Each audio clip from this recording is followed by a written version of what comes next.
Here's 3 mistakes that healers make with their booking link.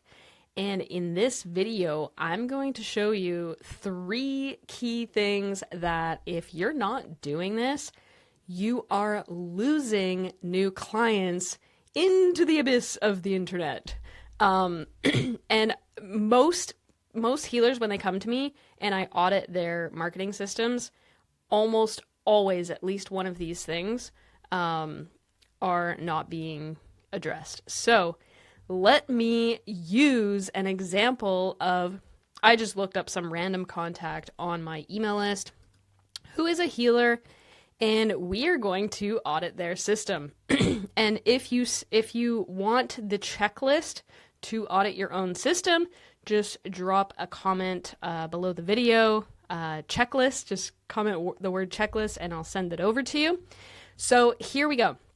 Now, where I normally would start is not on the web page itself, but actually on their social media. And now this is sort of a 2-piece to this one point, but the first one is the link in their social media bio.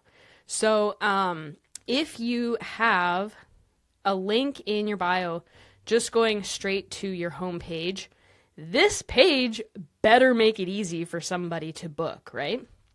So once they land here, 2 things. One, are they going to know specifically where to book? So this one is not too bad, actually. This is better than most that I see, where there's a lot of different things going on.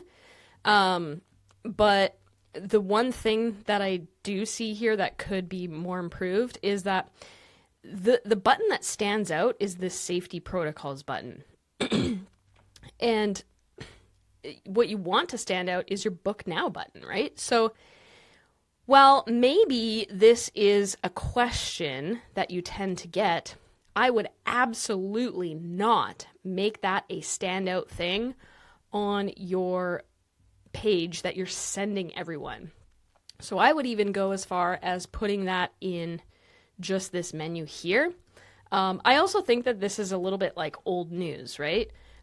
This is related to the COVID stuff, and so I think that's a little bit old news. I know some people are still concerned about it, but unless the main thing that people ask you is about that, then I would not have this here. So make that your book now button. Make this one green, because that's the accent color that is going to pop out and get people to book. Now, the other piece of the checklist is the messaging. So again, we can look back at the social medias, and we see here, let's say on Instagram, for example, that the main message that I see in the bio anyway, I haven't gone through a ton of the content, but body positive massage therapist, helping you live your largest life.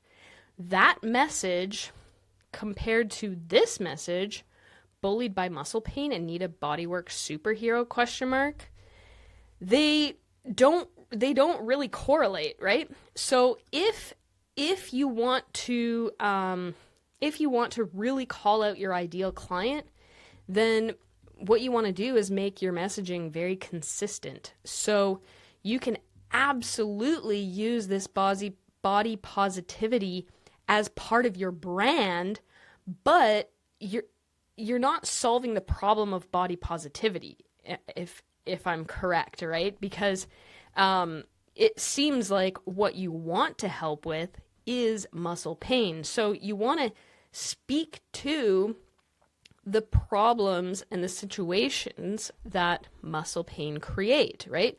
So in your social media content, and I know that this person is, so this was like 6 days ago, this is 4 weeks ago, 17 weeks ago. So it's not super consistent, but they have content, which is great. Now it's like, create your content with intention that you are calling out specifically the person who has a certain problem, right? So If it is muscle pain, maybe it's sore muscles, right? Explain, how does that feel in their body? Like, are you just feeling like your neck is so sore that you just wish your partner would give you a 10-minute massage to make it feel better, right? It's like, talk about that experience that they're having. And they're like, yes, I wish they would, but they just don't want to.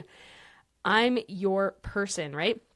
Maybe if you want to get your body positivity message in there, then you use a similar thing. So where would a sore muscle be that you would need to touch that maybe someone would feel uncomfortable about their body? So you make a specific piece of content. So if you're kind of getting my point here, is this is all related to messaging, and this is how you call it your person.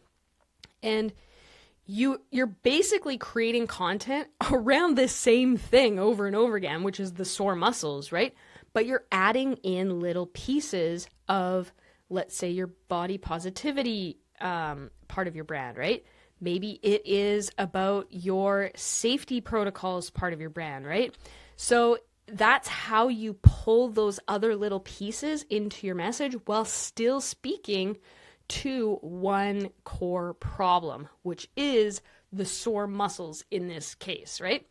Now we've hit on those two things, right? One is making sure that your, what was my first one? The link in your bios goes to a place that makes it really easy for them to book. So this person, Marcy, if you see this, hello, and please DM me so I can, so we can chat. Now, she's actually done great because she has just the one link. It's very clear if people connect with her content on social media, it's very clear where to go and book with her, right? The next piece, however, is where you're going to start to lose people because there's too much going on, right? Make it very specific. If somebody, like, I know a lot of people a lot of healers, especially doing like in-person services like that, they want to have these fancy websites, which I think is great, but there's a place and time to use it. Now in 2025, people's attention spans are so short that once you actually get them clicking from a place like social media, or if you're not doing social media, it's probably like an ad, right? You want them to go somewhere where they can only take the next step, right? If they want more information, aka to like browse your website, they will likely reach out, they will probably be able to figure it out by your actual URL anyway. But the whole point here is we're leading people down one path. We're being the guide, right? People are in pain that need your services. They don't want to add that extra pain of trying to figure out how to book with you.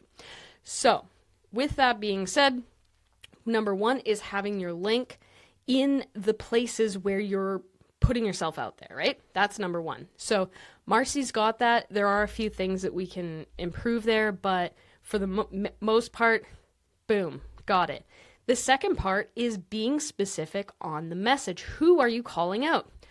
You're not calling out like people who have body image issues, unless that is who you want to help, right? It seems to me like you're calling out people with muscle pain, sore muscles, right?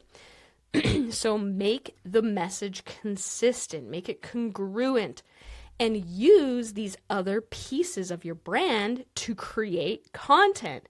That's how people create content over and over and over again while still focusing on one problem, one person, one path, right? That is how you win in 2025. Now, number 3 is the actual booking system itself. So let's have a look. If I go to click on book now, where do I go? I go to a page where now, again, I have to make another decision, right? How do I know which one of these is best for me? Well, I know that I'm maybe a new client or a returning client, so I can choose between these, but how do I know if I need 60 minutes? How do I know if I need 90 minutes? And I think this is a big problem in the wellness industry right now, is that you guys want to give people choices. You want to help everyone, right? But in 2025, we need to be the guide for people. It's just not enough to be the healer, because the market is becoming saturated. So you need to be the guide and guide them to where you need them to be. And this also builds your credibility, because you're telling them this is the thing you need to solve that problem. So what you could do is you could have Book Now, and it could literally just be like, it could go to a very similar page like this, where now there's only two buttons after this. They click Book Now, and then maybe it says like, let's see if I can draw on here. Let's pretend there is a button that says New Client, right? And then Returning. Sorry, I'm using a mouse, so it looks a little bit weird, but right. So now you're making it very, very, very easy for them. All they have to do now is be like, am I new or am I returning? I'm new. Click New. And then just literally here, let me get rid of this. Now in your booking system, literally make it whatever one of these you want to sell. Just only give the one option in the self-booking system, right? So if you think that 90 minutes is one of the services that you want to sell more of, right? Maybe you don't like doing 90-minute massages. Maybe that's too hard on your body, so you actually prefer 60-minute massages. Sell it that way, right? Like, lead them to the 60-minute. If you prefer people to book the 90-minute because it doesn't make a difference to you, but except for the money, you want to make a little bit more money, then lead with the 90-minute, right? Just have it go straight to this page. So if they click the New Client button, boom, they go right here, right? Now you're removing this extra friction, because this is where people will drop off. The more things they have to click, the more things they have to fill out, the more things they need to think through their own mind and make their own decisions, the more people are going to drop off. So be the guide people into your system. And if you want this checklist to audit your own systems, just drop a checklist down in the description of this video, or in the comments, of this video, and I will send that over to you. And hey, maybe I'll even audit your own website. So anyway, Marcy, if you do see this, thank you for being my guinea pig and helping us teach everyone how to get their booking system set up in a way that you're not going to lose as many new potential clients. Because let's face it, you are an amazing healer, which means you're healing people and they're not going to come back until they have a problem again, right? So you need a consistent way to bring in new clients. And as long as your system is as tight as possible, you will get those new clients. So go ahead, drop a comment down below if you want my checklist.